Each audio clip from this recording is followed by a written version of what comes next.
السلام عليكم. كيف حالكم يا أحايبي يا حبايبي. Kişi sizlerмен өткен шақты үйрендік бүгін. Осы шақ және келер шақ екеуі бірге болады араб тілінде. Кәтаба деген, яғни жазды, ол екеуі жазды, олар жазды деген, ол осы шақта жазады немесе жазып жатыр, осыны үйренеміз.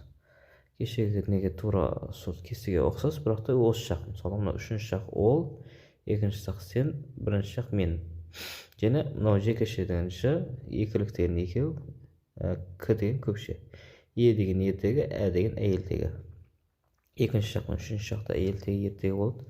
Бірінші шақта әйелтегі, ертегі болмайды, барлығына ортақ болады.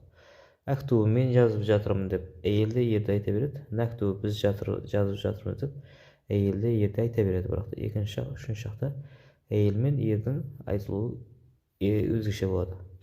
Бұл жерде үшінші шақ нөтін бастайтын болсақ, яктубу ол жалғыз ер кісі жазып жатыр немесе жазады.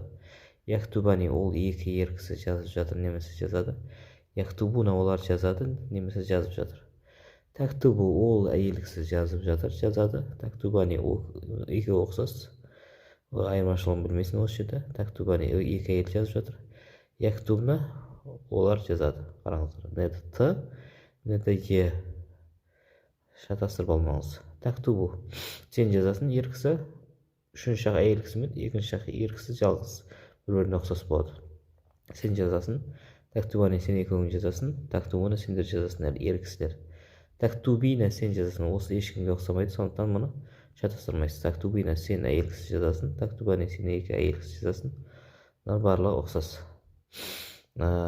Тактубуна сендер әйел кісі жазасыңдар. Актубу мен жазамын, тактуб біз жазамыз немесе жазып отырмыз. Осыны үйреніп алу керек біз.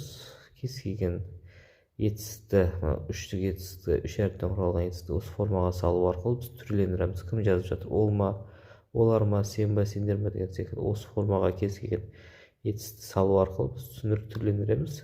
Етістік негізі к, т, б деген, кәтаба деген сөздің алғашқы сабақтарда айттық. Алдына жалғанса осы шақ, артына жалғанса өткен шақ болады дедік. Алдына жалғанатын осы төрт әріп: алиф, тә, яй және нун. Осы төртеуі алдына жалғанған кезде біз осы шақ екенін білеміз.